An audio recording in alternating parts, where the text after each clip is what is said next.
Comme on en parlait avant d'enregistrer, je propose qu'on débute par parler de cette question de travailler en regardant quelque chose en même temps. Est-ce que c'est une bonne ou est-ce que c'est une mauvaise idée? Si au contraire c'est pas plus une perte de temps qu'une optimisation. C'est vraiment un sujet de débat, un vrai sujet de débat, parce que moi avant je regardais pas du tout, j'écoutais de la musique et du coup il n'y avait pas de sollicitation particulière, enfin tu vois, c'est une espèce de musique de fond qui demande une concentration minimum.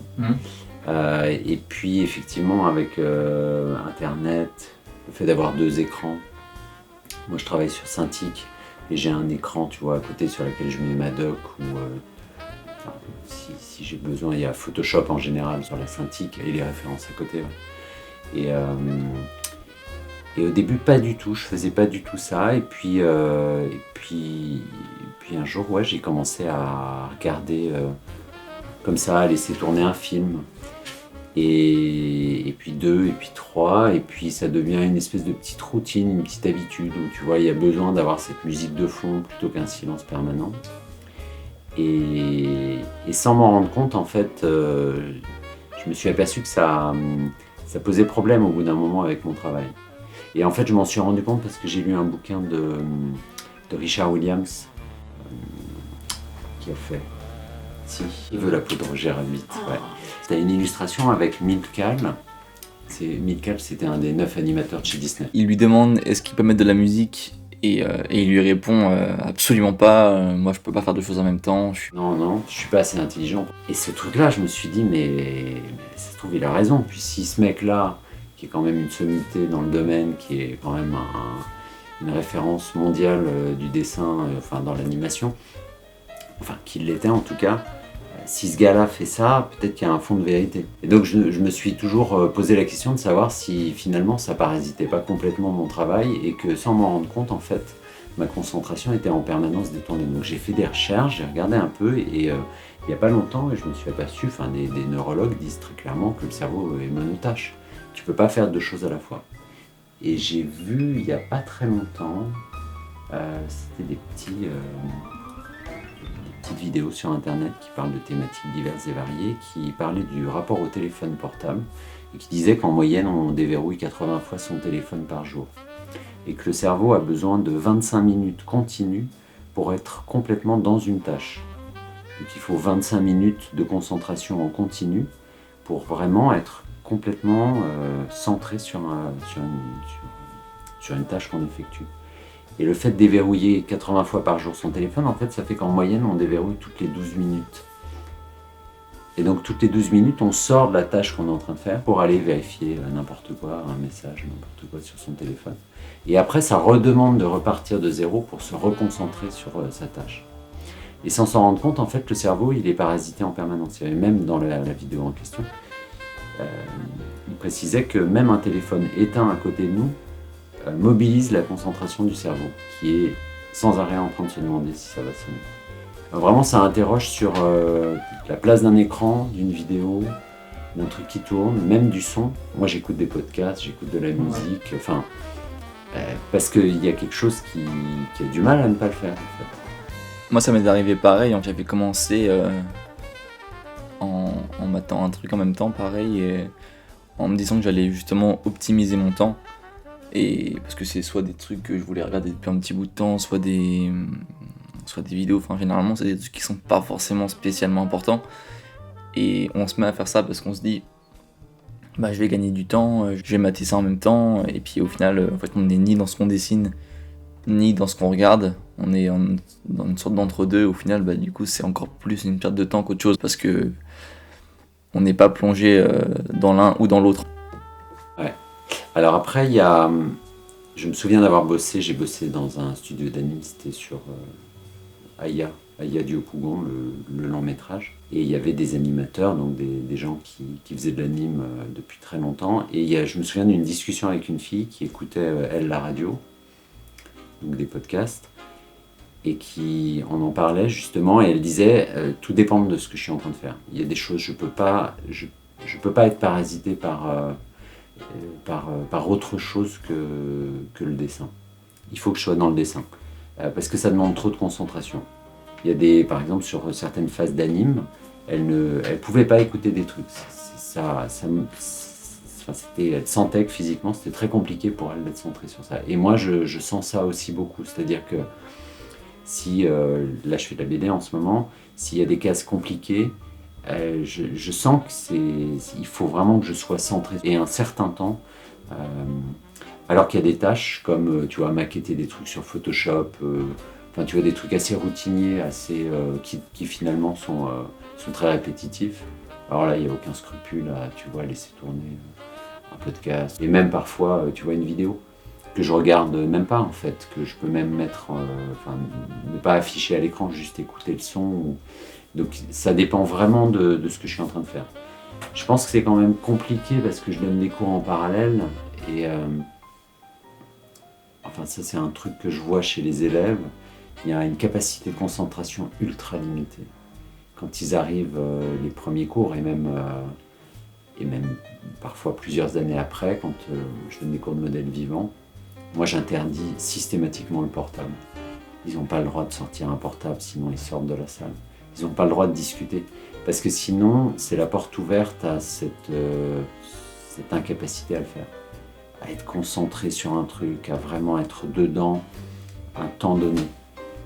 Des anecdotes sur ça, j'en ai 10 000, tu vois. Je me souviens d'une fois, une évaluation sur du modèle vivant. Je faisais des évals comme ça tous les 3 semaines, 15 jours, tous les mois. Et un élève qui écoutait de la musique pendant, alors que je lui avais dit clairement de ne pas le faire, mais en plus c'était l'ordinateur ouvert avec des clips qui défilent. Et en fait je l'ai regardé, je ne comprenais pas ce qu'il faisait, et en fait il regardait des clips, il ne regardait pas le modèle. Et il était en plein éval. Et son seule ligne de défense c'était mais je sais pas, j'arrive pas à le faire sinon. Et en fait c'est tout le problème, c'est pourquoi est-ce qu'il n'est pas capable de le faire. Donc l'apprentissage passe aussi par, à mon avis, cette capacité à ne pas avoir besoin de regarder des vidéos, des podcasts, avoir cette concentration qui est détournée. Après, si tu es capable de te concentrer pendant 3 heures sans musique et que tu te dis, bon, bah là... Enfin, j'ai pas... Tout ça pour dire que je sais pas trop, en fait, si c'est bien ou pas. Je pense que c'est quand même toujours bien de faire le minimum possible. Je ressens totalement ça aussi. En ce moment, je suis sur des caricatures de Trump, de Mao, de Darmanin pour un projet, donc je m'amuse à les déformer. Et quand j'ai en fait à repasser, parce que moi je fais des croquis assez instinctifs, et ça, en fait il y a beaucoup de traits, je repasse, etc. Et quand je repasse pour avoir ensuite une ligne claire pour après la reprendre au digital, je sens que j'ai besoin de me consacrer uniquement à ça, parce que sinon je sais que je vais pas y arriver. Pour faire le parallèle, j'avais un copain qui sortait avec une pianiste, une concertiste, très gros niveau, et qui faisait donc 8 heures de piano par jour. Et sa première heure, c'était de l'échauffement. Donc elle faisait des gammes, comme ça, pendant 1 heure, juste des gammes, et elle lisait le journal en même temps, en fait. Donc je pense qu'en dessin, il y a ce truc-là aussi d'échauffement, de routine, de rentrer dans le fait de dessiner, dans le dur du dessin.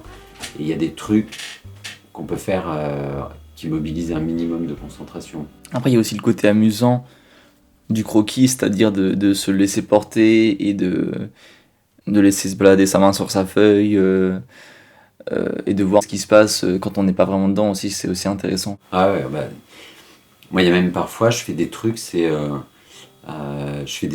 bien faire des exercices chez moi. Et donc pendant un temps, je voulais travailler la mémoire et donc j'essayais de trouver des méthodes pour travailler la mémoire. Et donc je m'étais dit, je vais repasser par la verbalisation. Donc je prenais une photo et puis je dessinais la photo, mais je commentais tout ce que je faisais à voix haute. Alors bon, le personnage il est comme ça, la tête a cette taille, tac, la coupe de cheveux, les yeux, c'est un 3/4. Donc je commentais à voix haute absolument tout, tu vois. Quitte à prendre des notes sur la feuille à côté. Donc, et puis je me mettais un chrono en me disant, bon, t'as 15 minutes ou 10 minutes pour faire le personnage en entier. Et puis une fois que c'était fini, je virais le dessin et je reprenais en fait, sans la photo, je devais refaire le même dessin. Mais là, comme j'avais commenté tout à voix haute, c'est comme si j'avais fait un cours, en fait, je répétais les trucs que je venais de dire, même plus trop besoin de les dire à voix haute, mais parfois je le faisais. Et ça me permettait de redessiner, tu vois, le modèle, parce que d'une certaine façon, je l'avais appris par cœur. C'est comme, tu vois, apprendre un texte en théâtre. Et moi, je ne sais pas du tout s'il faut faire ça, si ça a un intérêt quelconque, mais on avait fait des exercices marrants comme ça avec un pote. Une fois, il était assis en face de moi et je lui dis « Ok, prends une photo dans un journal, n'importe quoi, puis tu me la décris. » Et moi, j'essaie de la redessiner, tu vois, le principe du portrait robot. On avait aussi fait ce concept en cours de modèle vivant. Notre professeur, il avait ramené des sortes d'objets anciens, enfin des trucs un peu vieillots qui du coup ne sont plus vraiment dans leur temps et ont en fait un design un peu passé quoi. Et en fait c'est pareil, en fait il y avait des petits groupes et il y en avait, je sais pas, sur 5 il devait y en avoir un qui dessinait pas. C'était le seul à regarder et il devait décrire aux autres ce qu'il y avait dans le sac et ce qu'il voyait et ouais, etc quoi. Et du coup ça a amené à des trucs assez marrants parce que là en fait on est vraiment à l'écoute du truc et des fois ça mène à des dessins qui n'ont aucun sens parce que c'est des objets qu'on connaît pas et c'est assez drôle à faire. Moi, je trouve ça hyper intéressant. Ouais. Et juste pour revenir à l'idée de l'écran, alors pour dire le contraire, hein, tu vois, moi je n'ai aucune théorie, je sais pas si c'est bien ou pas. J'avais croisé un ancien des Gobelins qui avait, c'était un festival de cinéma, enfin de cinéma d'animation, et on avait un peu discuté. Et le mec avait fait un court métrage, mais absolument incroyable, sur des singes qui sont dans la neige. Donc t'as un groupe de singes dans la neige, et t'as un autre groupe de singes japonais qui se baignent. Et donc le gars, c'était un des animateurs des singes. Ok, ouais. Et il me disait, mais j'avais un écran toute la journée avec des singes, tu vois, qui s'amusaient entre eux, qui marchaient. Donc il était en permanence, tu vois, abreuvé d'images de singes. Et donc il pouvait faire des arrêts sur image pour regarder les pattes, etc. Mais donc, il était aussi tout le temps en contact avec ces images très répétitives qui nourrissaient complètement ce qu'il était en train de faire. Donc tu vois, je sais pas ce qui est bien ou pas. Je sais qu'il y a énormément de gens, j'ai écouté des podcasts de gens qui disent non mais ils passent leur journée à regarder des vidéos, des films. Ouais. Après je pense que le podcast ça peut encore aller. Mais les films, c'est vraiment la limite à pas franchir parce qu'après, en fait. Là, d'un coup, tu t'aperçois que pendant 2 minutes, tu regardes une séquence d'action et que t'es complètement. Bah, la dernière fois que j'avais fait ça, justement, j'ai eu une sorte de déclic en fait parce que j'étais parti pour dessiner et mater un truc en même temps. Et après, en fait, genre, il y avait un truc. Je sais pas, il devait y avoir une scène importante ou un truc qui a vraiment attiré mon attention. Et j'ai eu une sorte de déclic où mon crayon en fait était posé devant moi. Et j'étais juste posé comme une loque à regarder mon écran en fait. Et j'ai eu une sorte de sursaut en fait et de me dire mais qu'est-ce que je fais là en fait, c'était pas ça que j'étais venu faire à la base. Et au final j'ai été aspiré et après voilà ça s'est passé. Et à la fois il y a un côté hyper agréable. Ouais. Enfin, tu vois, j'ai vu tout à l'heure l'affiche de Whiplash. Moi, le film m'a assez marqué justement sur la discipline, tu vois, sur la rigueur du travail, qu'est-ce que c'est que s'investir, tu vois, l'énergie qu'il faut avant, pendant et même après avoir dessiné, tu vois, sur qu'est-ce que c'est que l'investissement.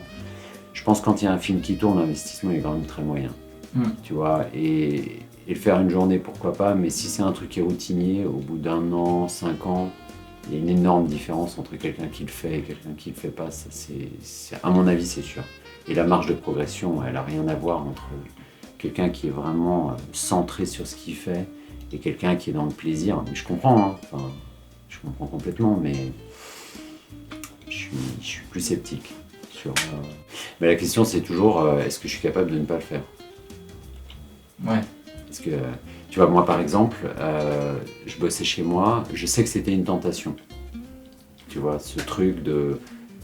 T'as bossé 1 heure, 2 heures, puis tu dis bon, je vais faire une pause. Puis qu'est-ce que tu fais ? Tu fous une série, un truc. Et en fait, tu vas passer une demi-heure, 3/4 d'heure à regarder un truc, tu vois, plus ou moins. Enfin, en fait, tu perds du temps, quoi. Ça gagne du temps. Donc je me suis... Maintenant, je bosse dans un espace de coworking avec des tas de gens, tu vois, qui n'ont rien à voir avec ma profession. Si je commence à regarder des films en bossant au milieu de mecs qui bossent autour de moi, c'est toujours un peu bizarre, quoi. Et là, tout d'un coup, je me rends compte que c'est quand même très curieux de faire ça. Donc, je le fais pas et donc je suis beaucoup plus efficace. Donc, je trouve que c'est important aussi d'avoir un contexte de travail qui fait que cette rigueur de travail, tu es un peu obligé de l'avoir. Chez soi, c'est quand même hyper tentant. Enfin bon, c'est que mon point de vue, hein, tu vois. Je sais pas, j'ai pas de vérité absolue par rapport à ça. Mais... C'est pour ça que c'est difficile de travailler chez soi en fait, parce que y a vraiment pas cette délimitation entre là je travaille, là je produis, je suis efficace et je me pose, je prends du temps pour moi et je me détends quoi. Il y a vraiment pas cette séparation en fait. Mais ça, l'histoire de la rigueur de travail, ouais, Enfin, moi, je crois beaucoup aux horaires, tu vois. Se donner des horaires, des temps de travail, savoir combien de temps tu vas travailler, et puis la quantité de travail qu'on veut fournir. Tu vois, par exemple, ce que je te disais, je fais de la BD, j'ai des deadlines et je fais des espèces de projections à court, moyen, long terme. Donc je sais à peu près ce que je dois faire dans la journée. Et du coup, ça oblige toujours à ce petit effort, quoi, le goût de l'effort. Ok, il faut que j'en fasse un peu plus, tu vois, ce truc qui consiste à forcer un peu sur ce qu'on est capable de faire. Comme c'est des travaux très répétitifs, au bout d'un moment, il n'y a plus ces challenges, tu vois. Il y a quelque chose qui devient tellement routinier qu'il n'y a plus ce truc, cette motivation qui fait que je vais à chaque fois forcer un peu, faire un peu plus que ce que je suis capable de faire. Tu sais, c'était la phrase de Disney avec ses animateurs qui disaient, t'avais quand même des mecs qui étaient, on en parlait tout à l'heure, des monstres quand ils venaient montrer leur séquence d'animation. T'avais Disney qui disait toujours c'est bien, mais tu peux mieux faire. Ouais. Donc, tu vois, il y a toujours ce truc de c'est bien, ouais, mais on peut toujours mieux faire. Et toujours mieux faire, c'est exactement en fait tout le fond de la pensée du professeur dans Whiplash. C'est-à-dire qu'il dit qu'il n'y a pas de mot plus tranchant et plus meurtrier dans la langue anglaise. À partir du moment où on te dit good job, tu vas te relâcher parce que tu vas te dire ouais, je vais quand même faire un bon travail et tout, et tu vas te satisfaire de ce que tu as produit, et tu vas pas forcément chercher à aller au-delà de ça. Et c'est ça qui est triste en fait. I don't think people understood what it was I was doing at Schaefer. I wasn't there to conduct. Any fucking moron can wave his arms and keep people in tempo. I was there to push people beyond what's expected of them. I believe that is an absolute necessity. Otherwise, we're depriving the world of the next Louis Armstrong, the next Charlie Parker. I told you that story about how Charlie Parker became Charlie Parker, right? Joe Jones threw a symbol at his head. Exactly. Parker's a young kid, pretty good on the sax, gets up to play at a cutting session, and he fucks it up. And Jones nearly decapitates him for it. And he's laughed off stage. Cries himself to sleep that night, but the next morning, what does he do? He practices. And he practices and he practices with one goal in mind, never to be laughed at again. And a year later, he goes back to the Reno, and he steps up on that stage and he plays the best motherfucking solo the world has ever heard. So imagine if Jones had just said, well, that's okay, Charlie. That was all right. Good job. And Charlie thinks to himself, well, shit, I did do a pretty good job. End of story. No bird. That to me is an absolute tragedy. But that's just what the world wants now. People wonder why jazz is dying.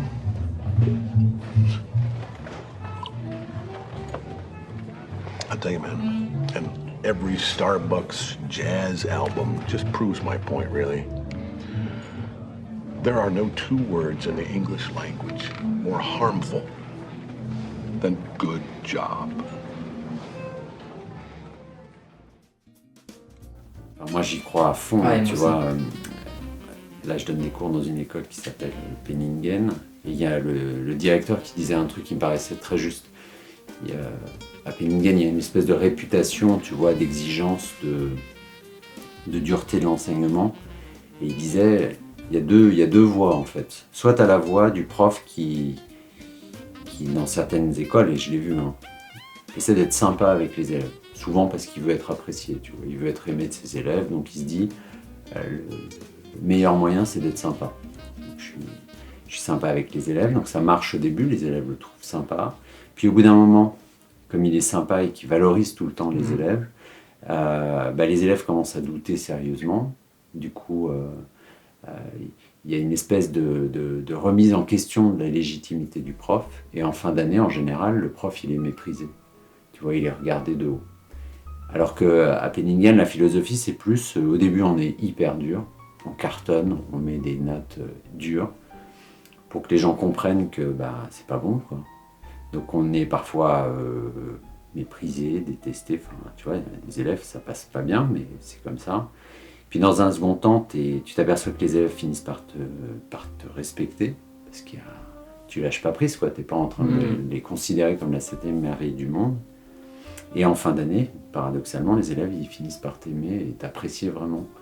Parce que cette dynamique-là les a fait progresser et du coup leur a renvoyé une image d'eux-mêmes qui sont capables de progresser, tu vois, de se dépasser, d'avoir... et ils se construisent là-dessus, en fait, sur cette prise de conscience de j'ai le potentiel, parce que nous, on n'a rien à y gagner, tu vois, à être dur avec des élèves. On n'est pas spécialement... Enfin, moi, je ne pense pas être un prof frustré qui a besoin d'écrabouiller des élèves, parce que je vois pas trop l'intérêt, mais par contre, il y a toujours une vraie satisfaction quand t'enseignes, à voir que les gens, tu vois, se sont construits parce qu'ils sont conscients de leur potentiel et de la capacité qu'ils ont à se surpasser. Ça, j'y crois vachement. C'est pour ça que tous ces trucs, tu vois, on démarre en parlant des écrans, tu vois, toutes ces sollicitations,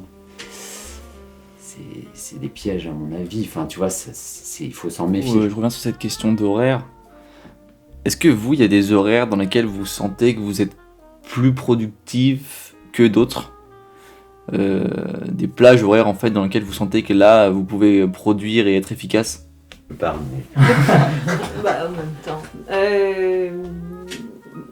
Quand je suis chez moi, du coup c'est un peu... Parce que moi, soit je suis au théâtre, et je suis en répète ou en représentation. Et si je suis chez moi, il y a des moments où je travaille, mais c'est pas le même engagement. Ce qui est compliqué, c'est qu'en tout cas, je pense qu'aujourd'hui, quand tu es comédien ou metteur en scène ou tout ça, tu fais souvent beaucoup de choses différentes en même temps. Et du coup, dans une journée, ça servirait pas à grand chose que je me dise, je crois, je vais commencer à 8h et je vais finir à 17h, parce qu'en fait, dans le travail que je vais devoir faire, je vais devoir à un moment donné lire un truc pendant 1h30, passer 3 coups de fil, avoir des échanges par mail, après faire un zoom avec machin parce qu'il faut qu'on regarde comment on va traiter le truc pour les élèves. Enfin, du coup, ça part dans tous les sens, quoi. Donc en fait, je sais pas si je réponds à votre question comme ça. Je me mets à un truc et je peux le faire pendant... Parce que ça, je peux le faire si je décide de bosser 4 heures sur un texte ou... je vais me mettre à mon bureau et je vais faire que ça. Moi, c'est impossible par contre que je ne peux écouter. La seule chose que je peux écouter, c'est de la musique classique en même temps. Ok. Mais parce que c'est pas la même chose que vous. Mais moi, il y a des mots. À partir du moment où il y a d'autres mots, c'est impossible pour moi de... Je vois, ouais. Mais c'est un truc qui m'a frappé aussi parce que j'ai envie de rendre mes journées les plus productives possibles. Mais en fait, je me suis assez vite rendu compte que l'après-midi, par exemple le week-end ou quand j'ai pas forcément encore l'après-midi et que j'ai l'intention de travailler, c'est assez dur pour moi, c'est-à-dire que de 14h à 17h ou 18h, c'est une plage horaire où je sens que j'ai plus de mal qu'après, quoi. Et par contre, de 19h à minuit, 1h, c'est peut-être pour moi la partie de la journée la plus intense, parce que je sais pas, il y a une sorte d'alchimie de la nuit, je sais pas, genre... En fait, l'après-midi, je me sens vachement... je me dis ça va, je suis large et tout, tranquille quoi. Alors que je sais pas, la nuit, il y a vraiment le début de soirée, et même la nuit en général, je sais pas, il y a un truc où en fait t'es tout seul, tu vois, voir un peu la ville est éteinte, et là tu peux vraiment travailler et te donner à la tâche, etc. Tu vois. Je pense qu'il y a des gens qui sont plutôt... Moi, je suis plutôt après-midi et soirée. Il y a des gens, c'est très différent. Ils sont le matin. J'ai une copine, elle est écrivain. Elle ne bosse bien que le matin très tôt. L'après-midi, elle peut rien faire. Donc, ça dépend. Ouais, ça dépend des gens. C'est ça qui est... C'est marrant qu'elle aime bien. Ah, mais ça, c'est un rythme à trouver, je crois. Il Ouais. faut trouver son rythme, se caler. Je pense... Enfin, pour avoir bossé dans l'anime assez longtemps... moi, je crois pas du tout aux espèces de tout d'un coup ouais, je vais bosser comme un chien pendant 2 semaines, comme un malade, et puis je vais passer un cap. Ça, j'y crois pas. Je crois que c'est des trucs qui se font sur du très long terme. Moi, tu vois, j'étais un peu pareil, extrémiste. Quand j'étais, j'avais, je crois, 22 ou 23 ans. J'avais une copine qui était fan d'un groupe qui s'appelle Magma. Okay. Voilà. Bon. Et c'est la musique un peu étrange, un peu décalée. Enfin, moi, j'adore aussi. Et puis, elle me dit, je lui dis, bah écoute, je t'ai acheté 2 places pour aller, j'ai acheté 2 places pour aller voir un concert. Donc je l'invite, on va voir le concert, on arrive, et là. Je me souviens que, tu vois, quand tu vas voir un groupe de musique, en général, les premiers morceaux, les mecs se chauffent, tu vois, ça prend un peu de temps, et puis c'est en général en fin de concert que ça commence à vraiment balancer. Et là, le concert démarre, mais au bout de 2 secondes, tu dis, mais qu'est-ce que c'est que ces mecs, quoi? Ça joue, mais... Et tu dis, mais c'est pas possible, quoi. Ça fait mal? Ah non, hyper bien. Mais okay. D'entrée, bam, ça se met une gifle. Et je me dis, mais qu'est-ce que ça va être dans 2 heures, là? Et donc, les mecs, ils jouent. Et le batteur, le fondateur du groupe, qui s'appelle Christian Vander, en fait, il y avait 2 sets. Il faisait une pause au milieu. C'était un concert. En fait, c'était pas Magma à proprement parler, mais c'était du jazz. Il y avait 2 batteries, enfin bon, bref. Et à un moment donné, le premier set se termine, pause. Et le gars en question revient et commence un solo de batterie. Et là, le solo de batterie qui dure 20 minutes.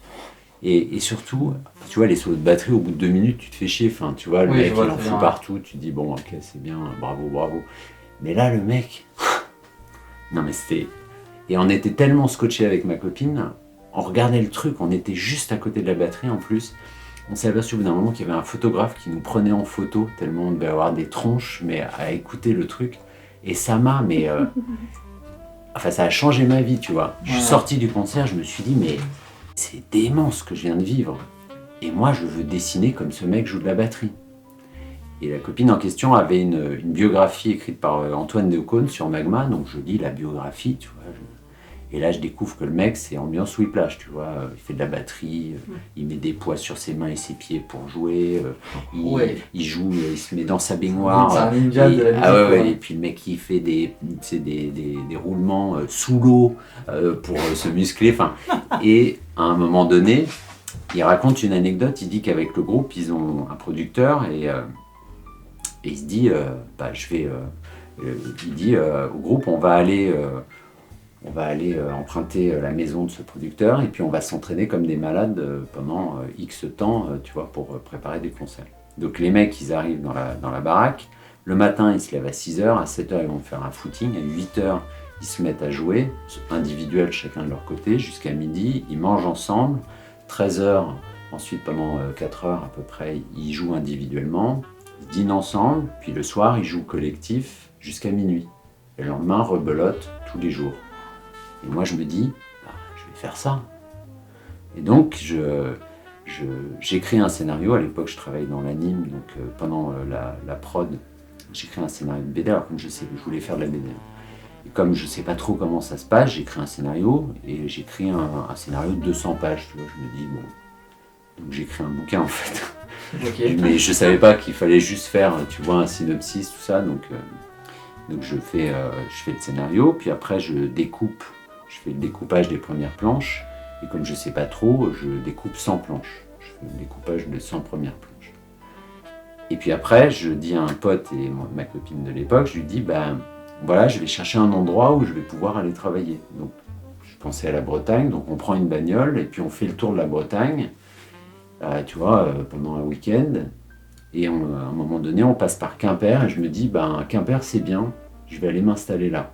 Donc on revient à Paris, je prends un billet de train, je vais à Quimper, je vais voir une agence immobilière, je dis voilà, je voudrais un appart. J'ai pas de thune quasiment à l'époque, enfin en fait pendant la prod j'avais mis de l'argent de côté, Ok. puis j'étais intermittent donc je pouvais avoir des indemnités journalières. Je trouve un appart dans la journée, je reviens à Paris, je dis à ma copine, bah, je prends mes affaires et puis c'est parti, je vais à Quimper. Donc elle me regarde un peu et me voilà à Quimper dans un studio avec que dalle quoi. Donc je vais acheter un tapis de sol, un oreiller, une couverture, une assiette, un couteau, une fourchette, une cuillère, un verre, une table à dessin, j'ai mon prédécoupage, j'ai mon scénario et puis c'est parti. Et donc je me dis, tous les matins je me lève à 7h20, à 8h je suis à ma table jusqu'à midi. Midi 13h je mange. Pas de footing du coup? Non, pas de footing, non. Non, j'étais petit joueur là sur ce coup-là. Un peu, tu vois, j'étais pas... je passais mon permis de conduire, donc je prenais un cours d'1 heure. Et puis après, 20h, 24h, enfin je dînais, 20h, 24h, je dessinais. Et comme ça, tous les jours. Il n'y avait que le lundi où je m'étais inscrit aux Beaux-Arts de Quimper, où j'allais dessiner l'après-midi. Et le samedi matin, j'avais un cours aussi de modèle vivant de 3 heures. Mais je faisais ça tous les jours. Lundi jusqu'à dimanche, enfin, j'avais pas de jour de repos, quoi. Et donc en 2 mois et demi, j'ai fait 100 planches en crayonné. Et après, je me suis dit, bon, on va se détendre un chouille, tu as le droit à une soirée pour toi. Donc j'allais une soirée par semaine, j'allais au cinéma. Et sinon, tous les jours, je tenais mon rythme comme ça. Ok. Et en fait, bon, ne faites pas ça, quoi. Parce qu'au bout de 4 mois et demi, j'ai craqué. J'en pouvais plus. C'était un truc de fou. Je me suis rendu compte que je devenais un peu bizarre. Je me souviens, c'était un soir, j'avais lavé mon linge dans une laverie et il y avait des mouettes sur des poteaux, sur des réverbères très hauts qui faisaient Et en fait, je me suis aperçu que sur le parking, je me suis mis à rire tout seul en les regardant. Et là, je me suis dit, bon, il est temps d'arrêter. J'ai appelé un pote. J'ai dit, il faut que je rentre à Paris, là, ça va pas du tout. Il est venu me chercher, j'ai remballé mes affaires, rendu l'appart et puis je suis revenu. Alors, faut pas faire ça, hein, parce qu'après, la réintégration sociale est un peu compliquée.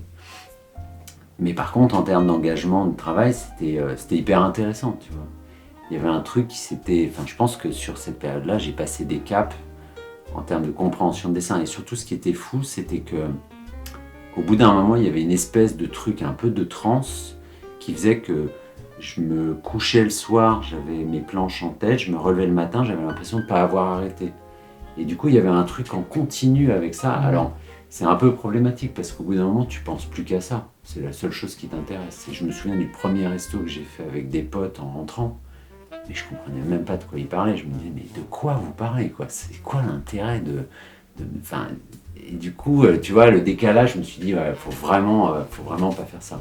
Mais par contre, c'était intéressant et c'est des sensations que je retrouvais en prod d'animation parce que c'était assez tendu en termes de rendu. Il y avait vraiment un truc de marathon, tu vois, sur du long terme, sur comme ça 4-5 mois de prod, sur une thématique, sur un style graphique,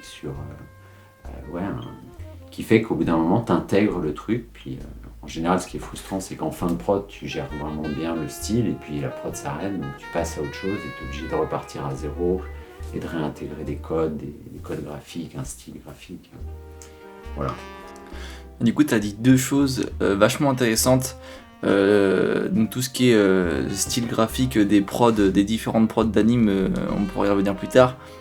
Mais d'un point de vue de la transe créative, Comment justement vous pourriez définir ça en fait, cette question de transe créative?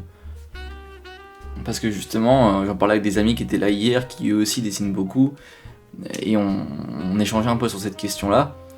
Et parce que personnellement, ça m'est arrivé une seule fois, enfin, où j'ai vraiment senti qu'il y avait un truc. En fait, c'est un soir en fait où je voulais dessiner Tyler the Creator, donc le chanteur qui a toujours des costumes et tout, des trucs assez extravagants et tout, et qui a vraiment une identité qui est vraiment assez cool quoi. Je me mets à faire un croquis, deux croquis, je m'éclate à faire ce que j'aime, donc je prends des éléments et là d'un coup je vais partir super loin sur une épaule, je vais lui faire des jambes énormes, des mains énormes, m'amuser avec sa coupe au bol, ses lunettes, etc. En fait sur le moment c'était inné, je réfléchissais pas, j'écoutais sa musique, il y avait une sorte de truc qui se passait. Je sais pas, toi, moi oui, ça m'est déjà arrivé, cette sensation de... En fait, il y a plusieurs choses, parce que tu as sur du court terme, par exemple, quand tu fais du modèle vivant, par exemple, il y a ce truc qui est un peu difficile au premier dessin, tu vois, c'est comme c'est comme un échauffement de sport. Tu as le temps de rentrer dedans, de ressaisir les codes, tu vois, de remettre tout en place. Et puis il y a le moment où t'en fais 1, 2, 3, 5, 10. Il y a une association qui est géniale qui s'appelle Beaux-Arts Entertainment. C'est tenu par 2 personnes qui sont vraiment super et qui ont proposé ce qu'ils appellent des marathons de croquis. C'est des sessions de 5 heures. Attends, je ne veux pas dire de bêtises. Mais oui, c'était 5 heures non-stop. Je te dis une bêtise. Non, attends, c'était... Ouais, je crois que c'était ça. Non, c'était 3 heures mais non-stop. Donc 3 heures le matin, 3 heures l'après-midi, tu avais une pause d'1 heure, et tu fais ça le samedi et le dimanche. Autant dire que le dimanche soir, quand tu t'es cogné tes 12 heures de modèle vivant et que tu n'as pas fait de pause, c'est-à-dire que tu es 3 heures en continu, tu vois, alors il y a 3 modèles qui changent comme ça de façon alternée, donc tu peux dessiner tel modèle, tu vois, les autres vont changer, puis tu vas changer, etc. Mais tu es dans une espèce de rythme de production et c'est une espèce de bulle qui se forme où au bout d'un moment, il y a une vraie écriture, c'est-à-dire que tu n'es plus en train de te poser des questions. Tu as la main qui part toute seule et c'est comme si tu écrivais, tu vois. Comme si... Bah nous, c'est pareil, la séance se lance et on a cette envie de faire un beau dessin en fait. Et généralement, c'est quand on a cette envie de faire un beau dessin que le rendu il est pas là en fait. Et on dessine et on arrive au milieu. Un tiers, 2 tiers de la séance. Et là, en fait, on est vraiment dedans. Et là, ça passe. Genre, en fait, il n'y a plus de questions qui se posent. Et c'est le moment où on réfléchit le moins que les croquis sont le plus réussis, en fait. C'est instinctif. La main, elle sait où elle va. Ah bah ça, et la difficulté, c'est justement ce passage de lâcher prise. Et ça, c'est compliqué parce que t'es sur le fil entre la volonté de maîtrise technique, tu vois, d'être juste, alors si on est dans un trip académique, tu vois, mais même il y a une volonté de justesse, de rigueur, de maîtrise technique, et puis tu as le côté sensible, la sensation où tu veux justement laisser libre cours aux choses. Et c'est un équilibre instable, vachement précaire entre ça, parce que si tu es juste dans l'écriture, je me laisse aller, ça peut devenir, je dis pas que c'est pas bien, mais ça peut devenir complètement incompréhensible pour la personne qui regarde, tu vois, et puis mais pourquoi pas, hein. Et par contre, le côté purement rigueur technique, ça a tendance à vachement assécher, tu vois, à refroidir le dessin. Donc je rebondis sur ce que tu dis en fait. Personnellement là, actuellement je suis sur des caricatures et en fait des fois j'ai tendance à vouloir trop coller au visage que je dessine, alors que des croquis simples, instinctifs qui vont sortir en 20 secondes, et ben ils sont beaucoup plus efficaces qu'un croquis que je vais refaire. D'ailleurs c'est hyper marrant de voir des gens dessiner. Moi je trouve ça fascinant en fait. Et parfois j'ai même la sensation, je me dis mais je fais pas le même métier que la personne est en train de faire. Je dis putain mais c'est trop fort ce qu'il est en train de faire ce gars-là ou cette fille-là. C'est dingue quoi. Et tout d'un coup tu réalises que tu fais le même métier mais tu dis mais je suis pas du tout capable de faire ce truc, c'est incroyable. Et parce qu'il y a vraiment un truc complètement ouais, on est presque dans la magie. Enfin, tu comprends pas le processus mental que la personne utilise. Et ce que tu dis de comment est-ce qu'elle arrive à partir d'une idée. Alors, bon, si on est dans l'observation d'un objet, c'est plus simple, mais si c'est juste un travail d'imagination, tu sais pas trop quel est le processus et tu le découvres au fur et à mesure. Et tout prend sens en général vers la fin du dessin. Enfin, il y a un gars qui est très fort, voilà, c'est un peu la référence, c'est Kim Jong-gi.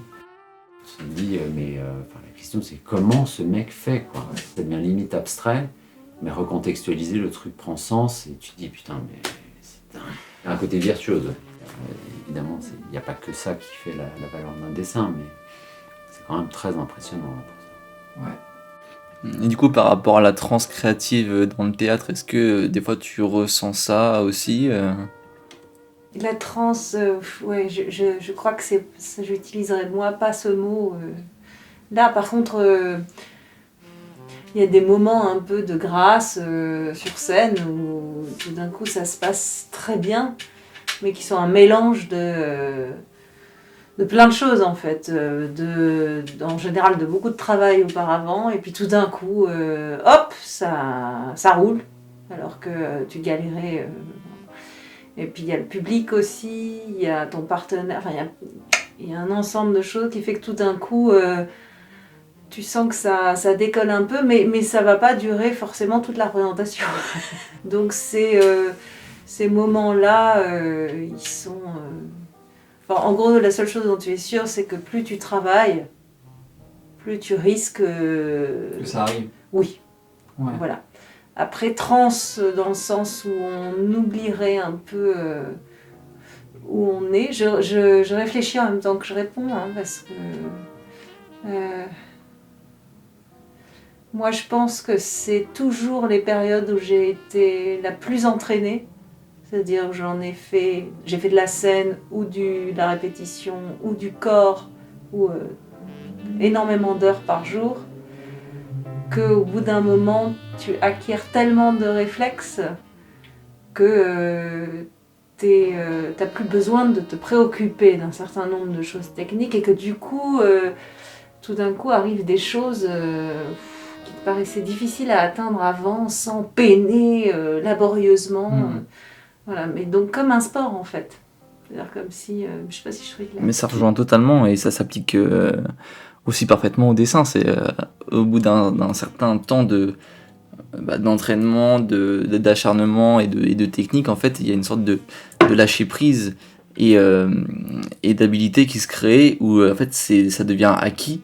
Mais c'est marrant parce que Voilà. moi, c'est les seules choses qui m'intéressent en dessin. Alors après, il y a tellement de façons de dessiner, d'aborder les choses. Moi, j'ai pas la prétention de savoir ce qui est bien ou pas, tu vois.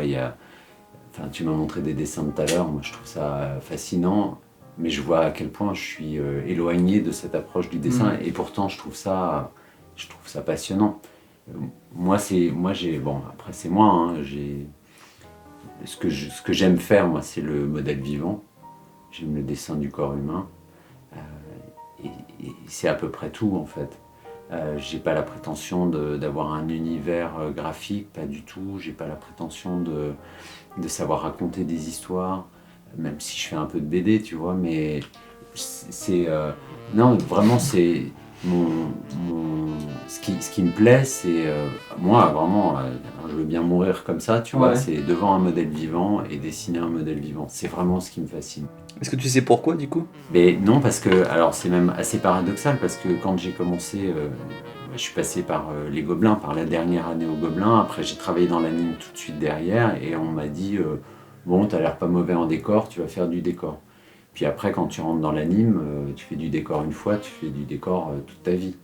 Donc c'est un contrat, puis un deuxième, puis en fait ton dossier il s'étaye avec du décor, du coup normalement tu fais que du décor. Et au bout de 7 ans de décor, moi je me disais mais c'est super, hein, mais enfin je trouve ça, j'adore et j'ai des facilités. Mon premier boulot c'était sur Arsène Lupin, une série de Morelli. Pas Miyazaki, non, j'aurais bien aimé, mais c'est pas, non, j'ai pas eu cette chance. Mais c'était une série, alors je suis plutôt jeune, hein, mais c'était dans les années 2000.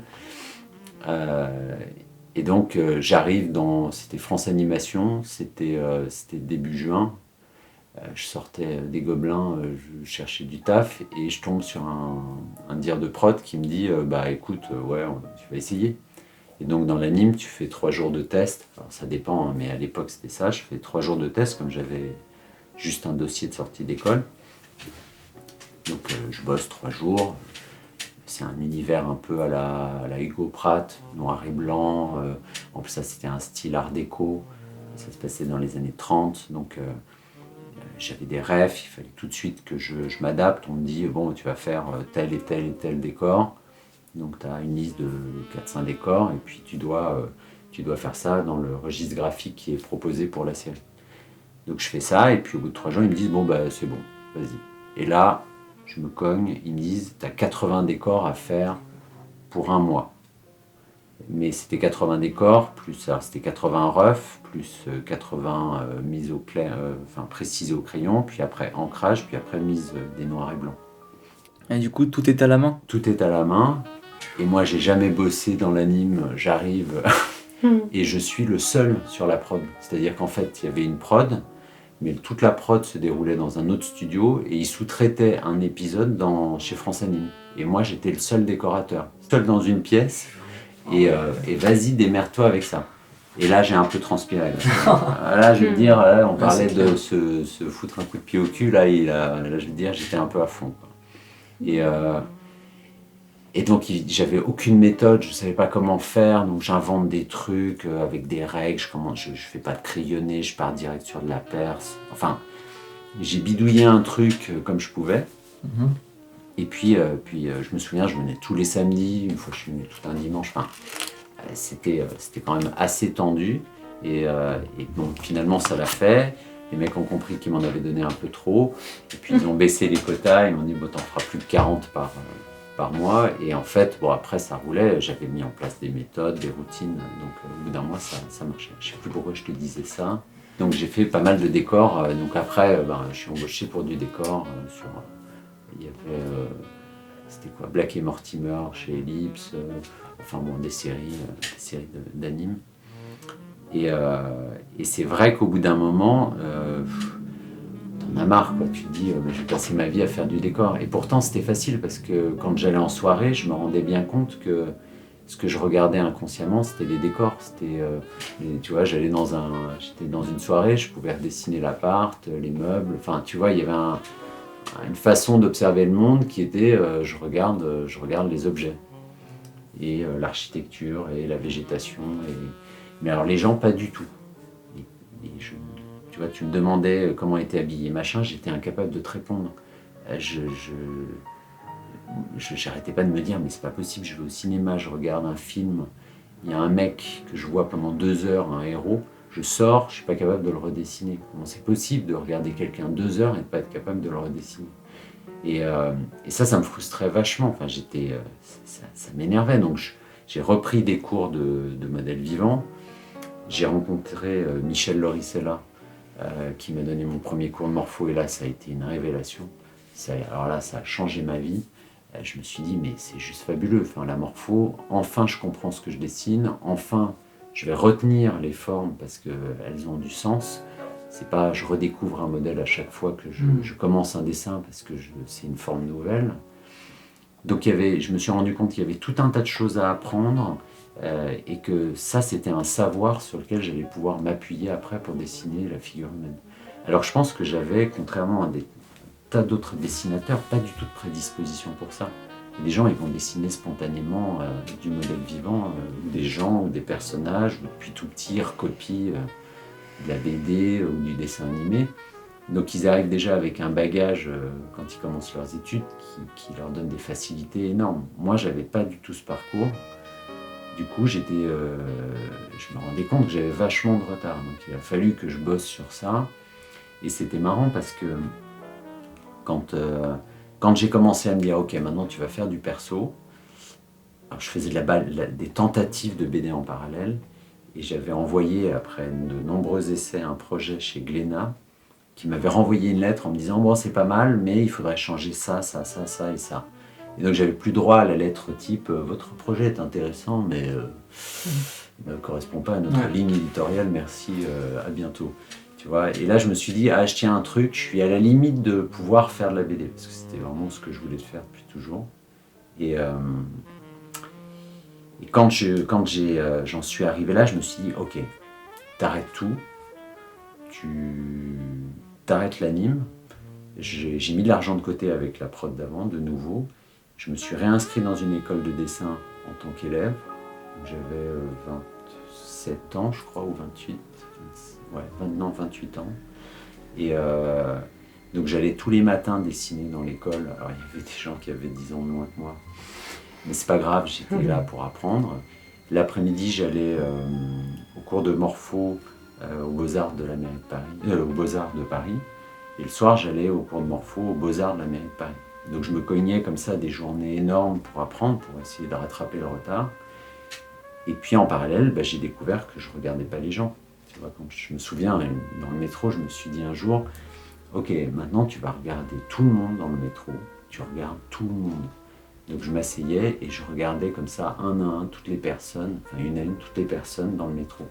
Et je me suis vraiment rendu compte qu'en général, déjà, je ne regardais pas trop les gens, puis je regardais toujours les mêmes types de personnes, tu vois, qui avaient mon âge, catégorie socio-professionnelle qui était la mienne, et puis le reste, pas du tout. Et vraiment, j'ai eu l'impression ce jour-là de rentrer dans un univers qui était vraiment un univers que je ne connaissais pas. Et là, je me suis rendu compte de la puissance de dessin de gens que je côtoyais, ou même...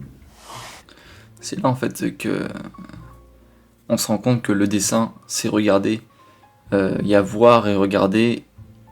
Et quand on dessine, on ne voit plus en fait. On regarde précisément et on cherche à comprendre en fait. Ah mais c'est vraiment, et c'est ce que tu disais, c'est un truc d'analyse. Et en fait, moi, c'est ce qui me plaît. Si j'ai des carnets remplis de, ok, aujourd'hui, tu vas étudier le col de chemise. Donc les différentes formes de col de chemise, je vais chercher de la doc, ok, le col français, le col anglais, le col Mao, le col ceci, cela. Donc déjà, je les redessine, je les mémorise. Et puis après, je me dis, j'essaie d'en comprendre la structure, de les faire tourner, comment c'est de profil, 3/4, vu de haut. Puis après, le cou, quand il s'insère, comment est le départ des épaules. Et tu vois, je fais une analyse de forme et je me dis, c'est bon, quoi, j'ai étudié un col de chemise. Alors le problème, c'est qu'après, il faut le répéter, ce truc-là, plein de fois pour le mémoriser, vraiment l'ancrer. Puis une fois que c'est en banque, tu passes à autre chose, tu vois, je sais pas, le poignet de la chemise, et puis t'en fais des caisses et des caisses. Et c'est ce qu'on disait, c'est dans la répétition qu'en fait, ça finit par devenir naturel. Mais ces enfants, tu vois, tu te dis, mais attends, je vais taper toutes les fringues, toutes les pompes, toutes les coupes de cheveux, toutes les formes. Voilà. Mais en fait, le visage, c'est pas si compliqué, quoi. T'as 2 yeux, un nez, une bouche, des oreilles, des cheveux, puis une forme de visage. Et après, tu as toutes les variations possibles. C'est ça. Mais je trouve ça, moi, c'est ce qui m'intéresse, en tout cas en dessin. Je rebondis sur ça parce que je suis actuellement sur des caricatures.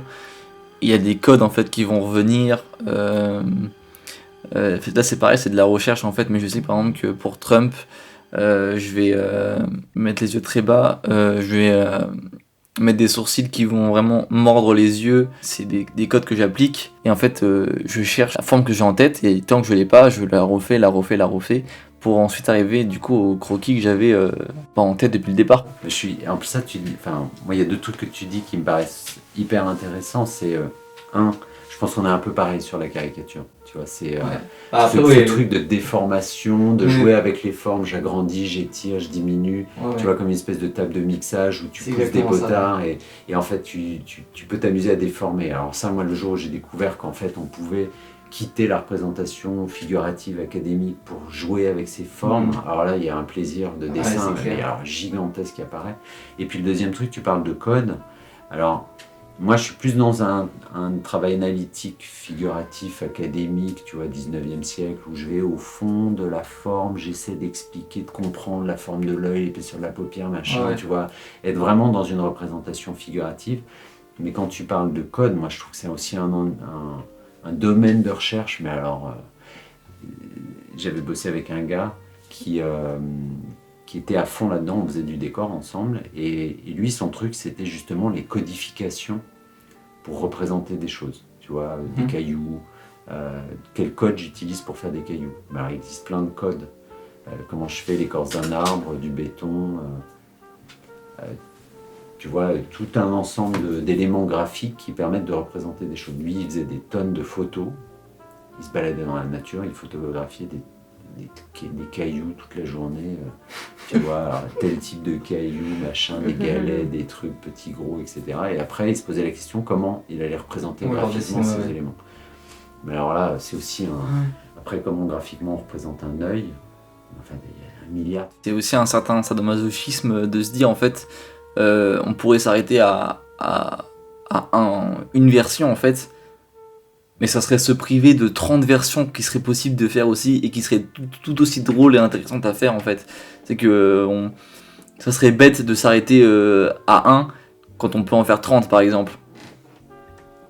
Au niveau de tes références, là par exemple, si on parle de tes caricatures, on voit que tu déformes mais t'es encore dans une certaine proximité encore avec le modèle, avec la personne que tu dessines. En fait, je pense que les références, elles évoluent pas mal. Moi, je parle pour moi, hein. Je sais que mon premier choc, ça a été... bon, je lisais de la BD depuis que j'étais gamin, mais le vrai choc, le premier, c'est quand je découvre L'Incal Noir de Mobius. Mhm. J'ai 12 ans chez mon père, et là, c'est... tout d'un coup, on peut faire du dessin comme ça, de la BD comme ça. Enfin, ça ouvre... Tu vois, c'est, bon, moi c'est un peu une référence, tu vois, j'ai goûté pas mal de musique des années 70, mais il y a un avant et un après Sgt Pepper des Beatles, tu vois, selon les historiens du rock. Avant, il y a un univers graphique, puis ils arrivent et tout d'un coup, ils balancent ça et ils ouvrent une porte qui paraît une évidence aujourd'hui, mais qui à l'époque l'est pas, et le jour où on découvre ça, tout le monde s'engouffre là-dedans. Tu vois, il y a des auteurs, Nicolas de Crécy, il y a un avant, un après. Alors, évidemment, il a des sources d'influence, mais quand il arrive à un moment donné, il dessine d'une certaine façon et on se dit, ben évidemment qu'on peut dessiner comme ça. Mais c'est quand même lui qui propose cette forme. Alors, pas le premier, hein, il y a évidemment des historiens de l'art qui diront, non, mais attendez, monsieur, vous êtes sympa, mais machin, dessinait déjà comme ça avant. Mais en tout cas, il arrive à un moment donné où il y a un éditeur qui va proposer ça, et derrière, il y a toute une génération de dessinateurs qui vont se réapproprier partiellement ses codes et sa façon de dessiner, son écriture, même son univers, et puis aller continuer à explorer ce champ-là. Donc des influences, ouais, j'imagine comme tous les dessinateurs, hein, on a plein de références plus ou moins fortes. Alors c'est une histoire de sensibilité. Ouais, bien sûr. Moi, il y a Moebius qui me... Tu vois, tu prends ton premier hypercute, et puis après derrière, il y a Akira qui arrive. Et là, le jour où Akira arrive, alors là, c'est deuxième choc. Déjà la BD, et puis je me souviens, c'était des tout petits fascicules qui sortaient. J'ai un pote qui arrive, qui me montre ça. Et le découpage, et puis la thématique, enfin la façon, le sujet dont il parle. Enfin, non mais c'est un réel... c'est un choc visuel, il y a un univers graphiquement. Puis alors après, je sais pas si tu as lu Domu, c'est une BD qu'il avait faite avant sur un gamin, je te la passerai, mais donc ça vient pas de nulle part, tu vois, tout est en gestation, puis ça se révèle dans C'est Domu ? Domu, ouais. D'accord. C'est une BD. Et alors, ne parlons pas du dessin animé, tu vois. Moi, je me souviens qu'on était avec des potes, c'était au Hall. On veut absolument aller voir ça. Il y a une queue pas possible devant le cinéma. Et en fait, la queue s'arrête parce que la salle est pleine. Donc on attend tout le film dans le froid, que le film se termine pour pouvoir aller à la séance d'après. Et on arrive, moi on en rentre quasiment, mais limite, je suis à premier rang sur la gauche, au bas de l'écran. Et là, je me dis en sortant, mais je veux faire du dessin animé, c'est pas possible. Et c'est... tu vois, ça fait partie des références. Alors après, tu essaies péniblement, avec tes moyens techniques, tu vois, de reproduire, de refaire des trucs qui se rapprocheraient d'eux, puis tu te rends compte de... Tu te sens tout petit. Voilà, tu sens le décalage, tu te dis, putain, mais j'ai rien compris à rien. Ouais, et bon, c'est pas un reproche, parce que j'ai peut-être pas eu cette chance. Mais effectivement, j'aurais adoré, il y a des profs que j'aurais adoré avoir, des profs qui m'auraient expliqué, tu vois, qui m'auraient donné des clés. Et en fait, c'est allé... Alors, je l'ai compris trop Enfin, trop tard. J'ai compris très tard, en fait. C'est qu'il faut copier à fond. Il faut reproduire. Il faut piller. Enfin, tu vois, faut essayer de comprendre comment les artistes font, quels sont leurs processus, quels sont leurs codes. C'est s'inspirer à fond. Et c'est pas piquer des choses, tu vois, au sens malhonnête du terme. Ouais, C'est ouais. plutôt c'est s'enrichir intellectuellement. C'est comprendre comment il va chercher à bosser pour ouais, exactement. faire pareil. Et mais c'est comme je sais pas, c'est comme un comédien qui apprend une pièce de théâtre. Ben t'apprends la langue de Shakespeare, t'apprends la langue de Shakespeare, quoi. Et puis c'est pas pour autant que t'es Shakespeare, mais ça nourrit ce que tu veux faire. En fait, faut avoir une voracité, une envie d'apprendre, mais gigantesque.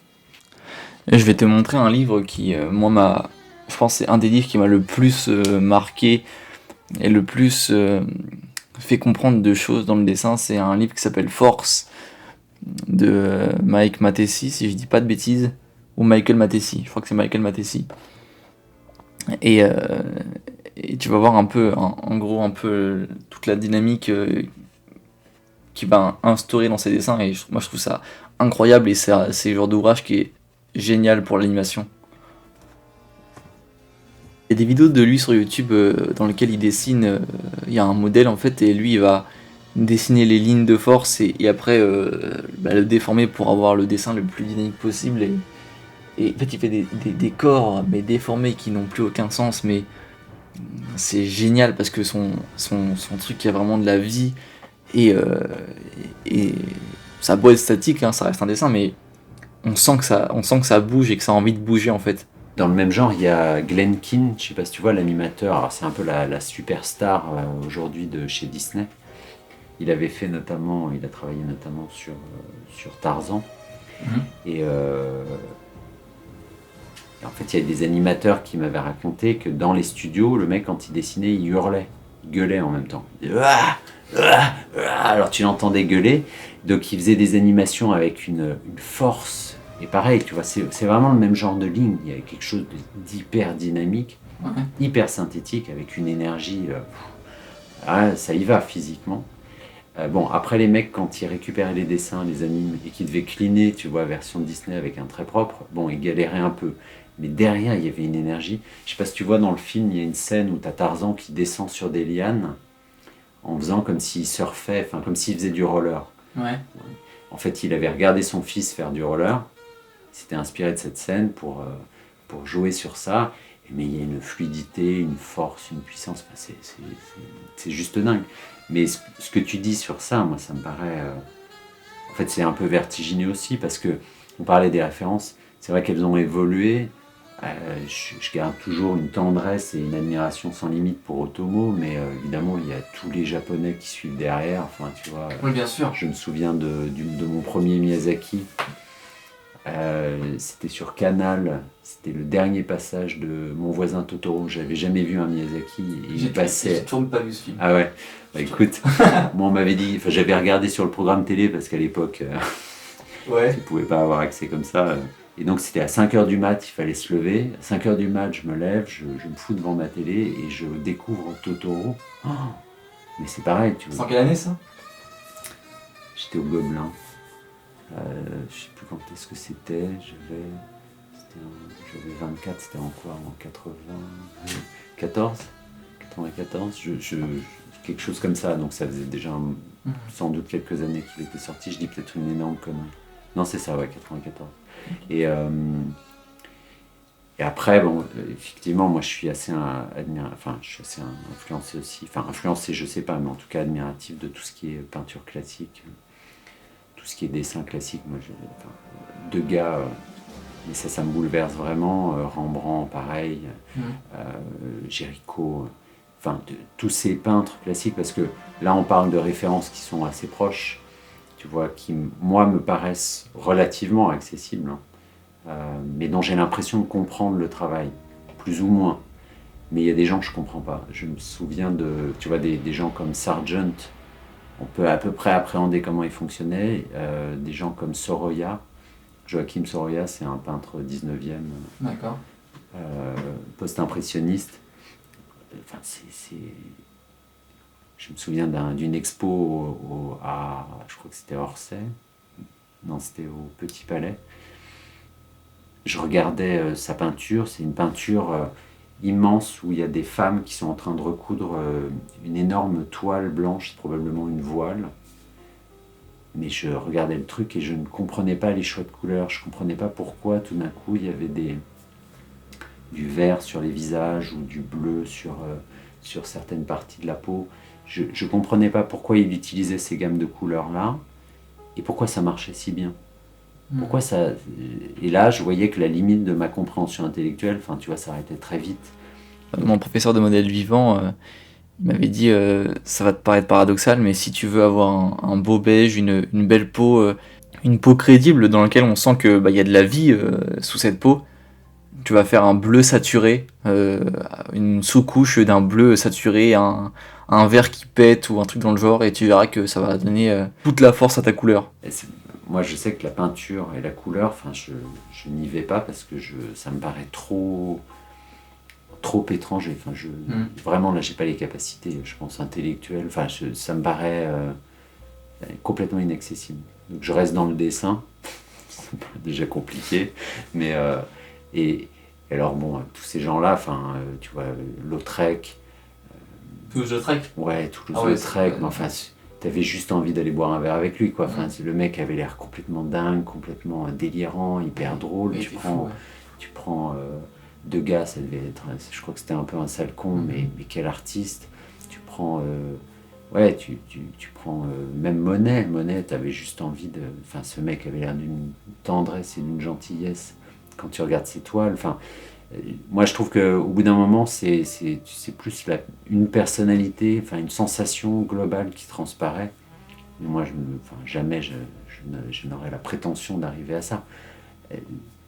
Et pour moi, c'est des références, évidemment, mais alors qui me paraissent tellement éloignées, et dont je ne suis pas sûr de même comprendre le travail. Non, mais il faut quand même se dire que des mecs comme ça, il y en a 2 ou 3 par siècle. Ah oui, c'est ça. Donc,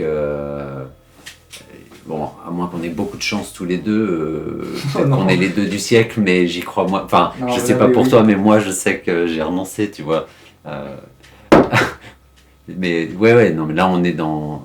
Bah, tu vois, on parlait de Kim Jong-gi, qui est qui est super fort. Est-ce que c'est un grand artiste? Ça, l'avenir le dira, mais tu vois, tout d'un coup, on se dit, tiens, il y a une sorte d'ovni qui arrive avec des super compétences que un grand nombre d'artistes n'ont pas. Enfin, tu vois, moi, je pense que c'est un peu tard pour arriver à faire ça. Mais enfin, tu vois, moi, ça me fascine. Je sais que dans les studios d'anime, il y avait beaucoup de...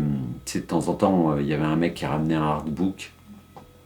Puis on ouvrait le artbook et du coup, tu voyais le travail d'un mec qui était monstrueux. Et il y avait pas mal de gens que ça affectait vachement, en fait. Qui étaient là et qui se disaient « Putain, ça fait chier, faudrait péter les doigts, je suis dégoûté. » Ils partaient bosser à leur table, les mecs, ils étaient minés pour 3 jours. Et je sais que moi, j'ai jamais eu cette sensation. J'ai toujours eu cette impression d'être plutôt admiratif, tu vois, et de me dire, mais c'est incroyable qu'un gars ait une vision qui est celle-là, qui ait une approche, une compréhension du monde et du dessin qui soit celle-là. Et en fait, c'est une mine d'or. Tu dis, j'aurais probablement jamais, tu vois, l'expérience, les capacités de ce mec-là, mais il y a forcément quelque chose à piocher. Et puis, au final, est-ce que l'objectif, c'est d'être célèbre ? Oui. Bon, je sais pas. Après, je peux comprendre cette frustration un peu de se dire, quand tu ouvres un artbook, tu vois telle ou telle image et tu te dis putain, ça fonctionne et ça me booste au max et en fait, je vais tout faire pour arriver à un tel niveau. Puis je pense qu'il y a aussi un truc, c'est qu'à un moment donné, tu peux pas tout faire. Ouais. Enfin, je crois pas. Et puis il y a des domaines qui nous intéressent moins que d'autres. Tu vois, je sais que le décor aujourd'hui, j'en ai fait pas mal, j'ai trouvé ça passionnant, mais c'est plutôt devenu secondaire. C'est pas ce qui me fait vibrer, c'est pas ce qui me touche. Et je pense qu'en vieillissant, on fait des choix, quoi. Il y a un truc, tu dis, ouais, non, mais c'est super, mais je peindrai jamais comme un tel, je ferai pas de dessin comme un tel. Et puis finalement, moi je voulais faire de la BD, là j'en fais une et je suis déjà bien content. Et puis tu vois, je sais pas, dans mes projets par exemple, il y a la dernière prod que j'ai faite avant d'enseigner, parce que là j'ai une période de 10 ans d'enseignement. La dernière prod que j'avais faite, donc c'était Aya Diopougon. J'avais travaillé sur le Chat du rabbin et juste après sur Aya. Et à la toute fin de prod, au début j'avais été embauché pour du décor. Donc j'ai fait du décor, c'était super, hein, vraiment je renie pas du tout, avec des gens brillantissimes, c'était vraiment, ça y avait une ambiance mais absolument géniale. Et puis le dernier jour où je fais mon dernier décor, parce qu'on faisait les décors principaux du film, j'étais sur une synthique, puis je dessine vaguement un personnage. Et le prod passe, il dit tu fais du personnage, je dis ouais. Et il me dit tu veux passer un test pour faire de la recherche perso, je dis carrément. Donc je fais un jour de test et il me dit c'est bon. Et donc je fais c'est parti pour je sais plus 3 ou 4 2 mois peut-être, je me souviens plus bien, mais enfin pour de la recherche personnage. Donc, je fais de la recherche perso avec les gens qui font de la recherche, puis le jour où ça se termine, du bout des lèvres je dis j'aurais adoré faire un essai d'anime, pas payé hein, tu vois, mais parce que au Gobelin j'avais juste fait la dernière année, donc j'avais jamais vraiment fait d'anime. Et il me dit ouais si tu veux tu peux. Et donc j'achète le bouquin de Richard Williams, je me le cogne et puis ils me disent tu vas faire une marche. Donc je commence à faire une marche et puis en fait ça se passe bien et ils me disent c'est bon, t'es embauché. Et donc me voilà parti pour faire un peu d'anime. Alors je faisais des marches, ils m'avaient filé des marches. Je me suis rendu compte d'ailleurs, il y avait un chef anime, un ancien de chez Disney. Le chef anime c'était vraiment un mec, une grosse brute, qui m'a dit c'est bien, hein, tu dessines bien comme tout le monde, mais le problème c'est que c'est pas une histoire de bien dessiner l'animation, c'est une histoire de rythme, une histoire de mouvement, une histoire de compréhension dans le temps. Et tout d'un coup j'ai compris qu'il y avait un pan entier du dessin. Et en fait ce qui est bizarre c'est que c'est en faisant de l'anime que j'ai eu les plus grosses sensations de dessin de ma vie. Je sais pas pourquoi, probablement parce que c'est quelque chose de très analytique, où tu vas passer une journée à te poser la question de comment un pied se pose par terre, ou comment des cheveux vont se balancer alors que la tête va dans un sens. Et ça m'a fasciné. Et du coup, dans mes projets, là, c'est vraiment un truc que j'adorerais faire, c'est refaire de l'anime, mais en tant qu'élève. Donc j'ai trouvé une formation sur Internet, je vais essayer de faire un plan de financement par la boîte où je travaille, et puis de me taper 2 ans d'anime pour apprendre à faire de l'anime. Mais pour après retourner dans des projets. Je sais pas, peut-être. Mais est-ce que 2 ans sont suffisants pour, tu vois, parce que j'ai bien vu que tout d'un coup il y avait un décalage énorme entre ce que je faisais et ce que des mecs faisaient depuis 10 ans. Mais c'est normal. Ah oui, c'est clair qu'après tu vas pas arriver au bout de 2 ans avec toutes les animations japonaises les plus dynamiques. J'ai vu avec mes enfants SNK, il y a des plans d'anime, tu te dis là ça fait mal. Après ils ont sorti la partie 1 de la saison 4 et en fait il y a une grosse déception de la part des fans parce que en fait les titans ne sont plus forcément animés en 2D, là c'est de la 3D et en fait ça perd un peu de son charme en fait. Mais le premier épisode est quand même assez spectaculaire. Ouais. Ouf. Non, il y a vraiment des... Mais là, tu vois, tout d'un coup, ça ouvre une porte sur un champ du dessin et tu dis, oh là, putain. Il y a un extrait d'un personnage justement qui se balance d'immeuble en immeuble avec son équipement là et c'est un décor en 3D mais c'est incroyable quoi, le niveau et le dynamisme de cette scène, elle est juste folle en fait. Ah non, mais c'est juste fascinant. Enfin, et bizarrement, enfin, moi je sais que c'est ce qui m'impressionne. Et tu vois, je te disais qu'il y a une histoire, à un moment il faut choisir. Je crois que c'est ce qui me plaît le plus, quoi. Le modèle vivant et ça, c'est déjà pas mal, quoi. Ouais. C'est déjà pas mal. Il y a de quoi faire. Voilà, ça c'est... Bon, après, j'ai l'impression de donner des leçons, tu vas dire, ouais, le dessin c'est ça, mais en fait, je sais pas grand-chose, je parle juste en mon nom, tu vois, c'est ma petite expérience. Je te propose de finir, j'ai des petites questions sur lesquelles tu peux répondre assez facilement. Toi, d'où est-ce qu'elle te vient cette pratique du dessin ? Ouais, j'imagine que c'est un peu comme tous les dessinateurs. Moi, je sais que c'est à 5 ans, je me souviens très précisément du jour où je veux devenir dessinateur. Je suis à la maternelle, Il y a la maîtresse qui dit vous allez dessiner un bateau pirate et vous allez le faire à 2. Et donc on est à 2 à dessiner le bateau pirate, sauf que c'est moi qui fais 90% du dessin. Et à la fin, la maîtresse dit il y a un des deux qui prend le dessin et qui le ramène chez lui. Et sauf que c'est l'autre gamin qui a pris le dessin. Et je suis resté. Et donc peut-être que je veux faire du dessin parce que j'ai une frustration énorme. Il faudrait que j'en parle à un psychanalyste peut-être. Mais... Tu viens de là. Tu viens de là. Mais je sais que ce jour-là, je me suis dit putain, j'aimerais bien être dessinateur. On va le retrouver, on va lui péter les jambes. Non mais je le cherche depuis toujours. C'est ça. Par Une quête infinie. C'est ça. Et par contre, ça a été compliqué après. Enfin, je sais pas si c'est dans la suite des questions, mais après, ça a été compliqué. Moi, j'ai une famille qui n'était pas du tout branchée dessin. Enfin, il fallait que je fasse des études sérieuses. Et ça a été hyper compliqué là. Ce dilemme de je pense que quand l'enfant est déterminé et qu'il en veut vraiment, faut l'inscrire dans des cours d'art appliqué ou des choses du genre et pas laisser passer sa chance quoi. Et ne pas laisser passer une opportunité par exemple. Moi je suis persuadé que si c'est vital alors ça c'est vraiment la petite leçon de vie qui valent ce qu'elles valent, hein. Mais si c'est vital, faut le faire. Ouais. Et si c'est pas vital, faut surtout pas le faire. Alors ça, moi, c'est ce que je disais aux élèves quand en début d'année, je leur disais, il y a 10% d'entre vous qui vivront du dessin. Ça veut dire que vous êtes 40 là, il y en a 36 qui peuvent rentrer chez eux. Vous pouvez prendre vos affaires et partir. Parce que vous ferez du dessin peut-être, mais ce sera semi-professionnel, amateur, vous ferez ça pour le plaisir, mais vous n'en vivrez pas. Et je pense qu'il y a des profs qui me disent, 10% c'est sympa quoi, t'es sympa avec eux. Alors je sais que c'est un discours hyper dur, un peu ambiance whiplash, mais c'est un milieu où il y a tellement de gens, et surtout tellement de gens hyper balèzes qu'il faut s'y mettre, mais complètement. Tu peux pas faire ça à moitié. Après on peut le faire à moitié, hein, mais on vivra à moitié avec ça. Et puis je pense que c'est un truc, il faut y penser tout le temps, il faut traîner avec des gens qui en parlent tout le temps, c'est un truc, c'est pas de la demi-mesure. Et je vois trop d'élèves dans des écoles qui prennent ça tellement à la légère et ça sent tellement Pôle emploi à la sortie des études que moi je trouve ça, je donnais des cours dans une école que je ne citerai pas, mais que j'ai quitté justement parce que je trouvais ça malhonnête de ne pas dire aux élèves, et je comprends parce qu'une école il faut qu'elle vive aussi d'échecs des élèves et que tout le monde n'a pas pour vocation de devenir Rembrandt ou Picasso ou Kim Jong-il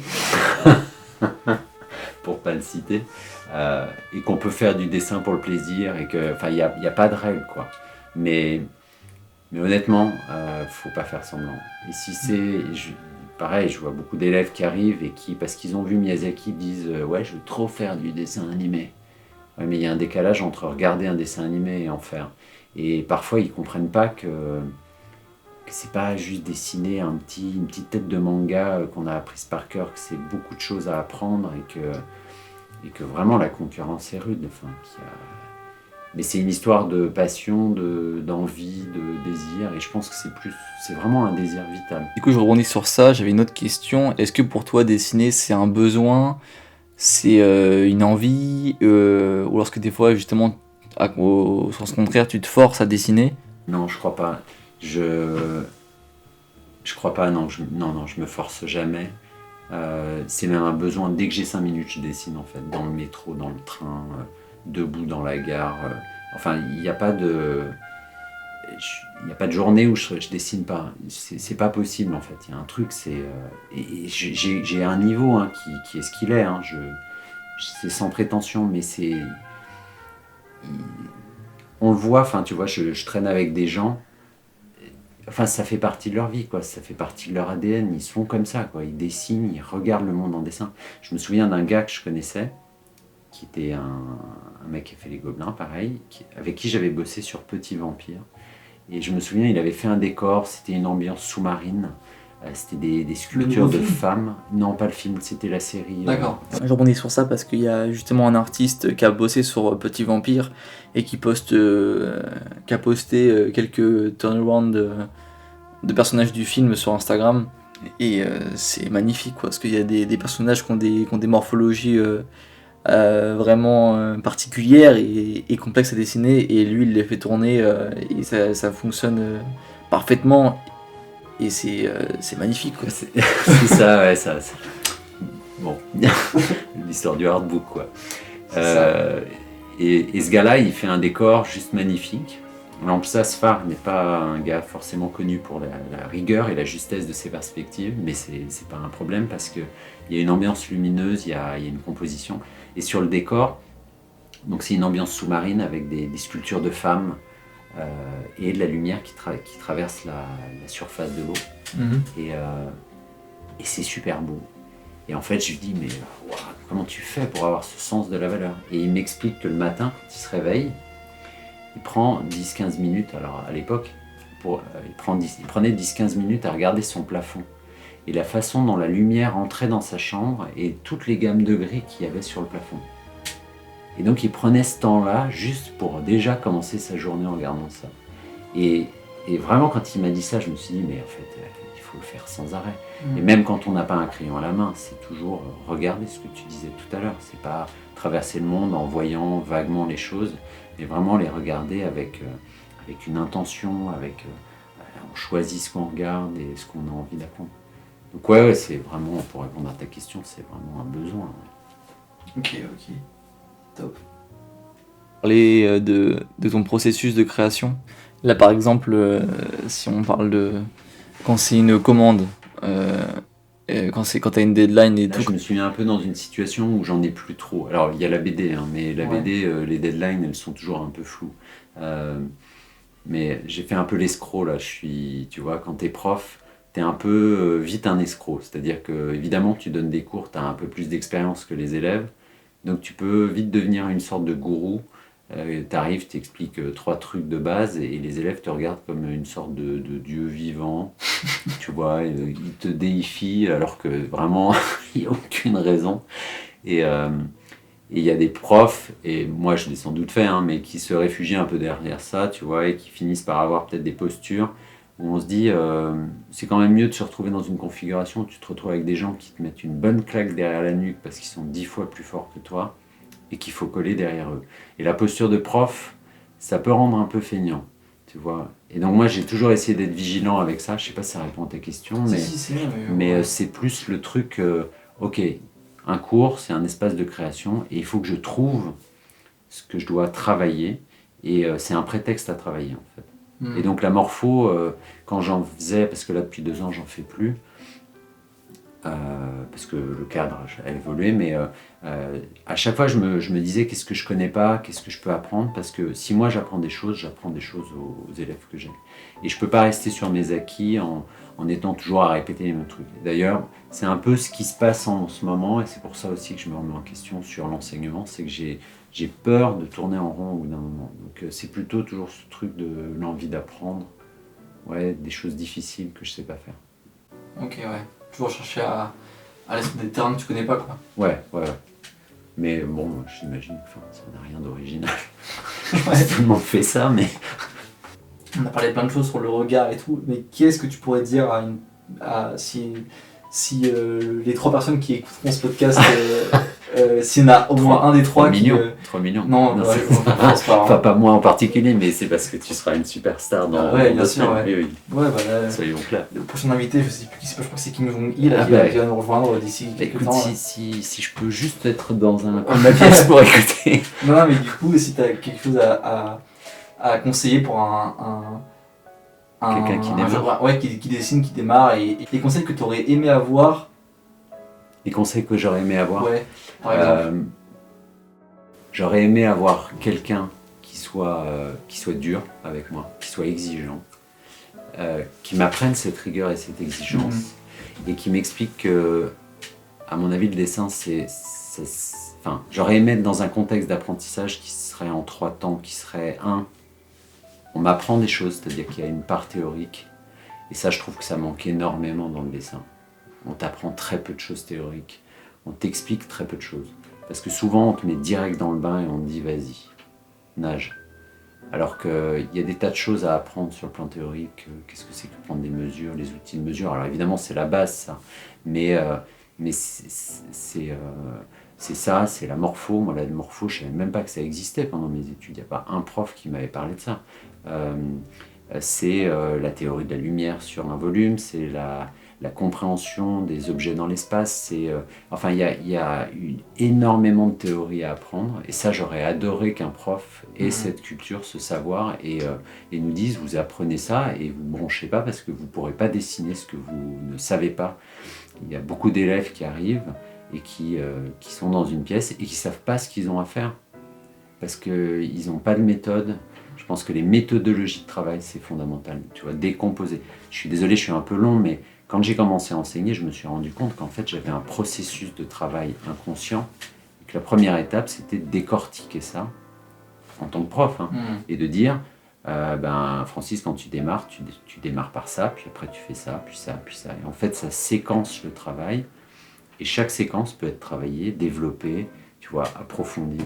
Ça veut dire que tu peux penser le dessin en surface, c'est-à-dire dessiner comme Mattotti, comme Mignola, tu vois, où ils pensent vraiment des rapports de surface les unes par rapport aux autres. Donc c'est vraiment une approche en 2D du dessin.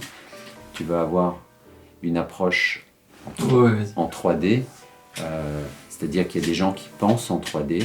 Kim Jong-gi, il explique, tu vois, il met des boîtes et que ça tourne dans l'espace. Et qu'il est capable de faire tourner mentalement des volumes complexes dans l'espace, parce qu'il est aussi capable de les simplifier. Il y a tout un tas de gars brillantissimes qui font ça, des mecs comme... C'est apprendre les règles pour les enfants, quoi. Ouais, c'est ça, exactement. C'est toutes ces étapes-là, tu peux les travailler, les développer. Et tu vois, il y a la lumière, après, enfin bon, on pourra en parler très longuement. Et puis, tu développes ces séquences-là. Et après, tu te dis, ce qui m'intéresse, c'est de dessiner comme Mignola, ou de dessiner comme Kim Jong-gi, ou de dessiner comme Rembrandt, penser en lumière. Ou alors faire un mélange de Rembrandt et de Kim Jong-gi. Et voilà. Et après, alors, une fois que tu maîtrises tous ces outils, tu choisis ce que tu veux utiliser. C'est marrant ce que tu dis, parce que justement, au lycée, j'étais ce profil d'étudiant qui allait dessiner 3 profils de manga et qui après, ensuite... avait pour ambition d'être animateur et de faire des études d'animation et réussir là-dedans. Et ça rejoint ce que disait Navo dans un podcast un bon moment. C'est une courbe de savoir, en fait, peu importe le domaine, où quand on apprend un petit peu, t'as un point narcissique où t'as l'impression de tout savoir, et quand tu continues à progresser et que tu commences à être vraiment bon, en fait, et en fait c'est à ce moment-là que tu te rends compte que tu sais rien. Je suis devenu 10 fois meilleur que ce que j'étais avant, parce que ma pratique elle a changé et ma philosophie du dessin a changé. Pour autant, j'ai une confiance qui a été divisée par 100, quoi, parce que là, en fait, j'ai beau avoir conscience que j'ai progressé, je me rends compte qu'il y a encore tout ça à faire et c'est sans cesse en fait une remise en question. Alors, je veux pas te miner le moral, mais moi tu vois, même avec 10 ou 15 ans d'expérience, j'avais travaillé sur La Nuit des Enfants Rois, je suis arrivé sur la prod, et tu sais, t'arrives, tu te dis... les gars, attends, j'ai quand même... Et là, j'ai pris une claque, j'ai vu des mecs bosser, et tu es tout le temps en train de te remettre en question. Au bout d'un moment, tu finis par savoir qu'il vaut mieux pas se la ramener dès le premier jour, mais ce truc-là, et puis cette histoire de courbe, je sais pas si c'est ça, mais c'est pas inconscient incompétent, conscient incompétent, non. C'est un processus, c'est un processus d'apprentissage assez connu, hein, tu vois, qui sont des étapes par lesquelles on passe quand on apprend quelque chose, que ce soit jouer au bowling ou faire du dessin ou jouer au tennis, tu vois. On a des processus d'apprentissage qui sont bien connus. Et ça, tu vois, c'est des choses, par exemple, dont on m'a jamais parlé quand j'apprenais. Et puis, pour revenir juste sur les 2 autres petites choses, je pense qu'après, c'est la mise en application. J'aurais adoré que des profs donnent des exercices spécifiques.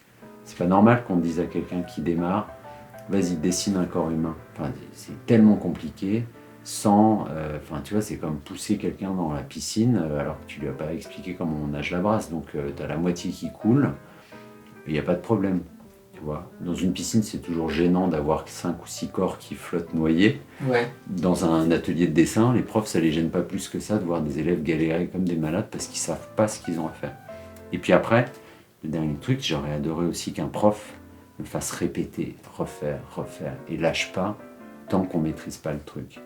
Et ouais, je pense que c'est ces étapes-là, enfin si j'avais un conseil à donner, c'est apprendre au maximum, être curieux de tout, piocher dans les méthodes, dans les cours, dans des... Il y a un gars qui s'appelle Charles Bargue, qui, tu vois, c'est une méthode classique académique qui revient beaucoup aujourd'hui. Il y a des mecs comme... il y a des tas de cours en ligne. Enfin, aujourd'hui, les sources de savoir sont énormes. Un mec qui s'appelle Proco, qui donne des cours. Enfin, il y a 1000 choses à piocher. Ensuite, il faut faire des exercices. Je te coupe, hein. Mais c'est clair que l'excuse des moyens, c'est une excuse qui ne tient tellement pas la route. C'est-à-dire que tu prends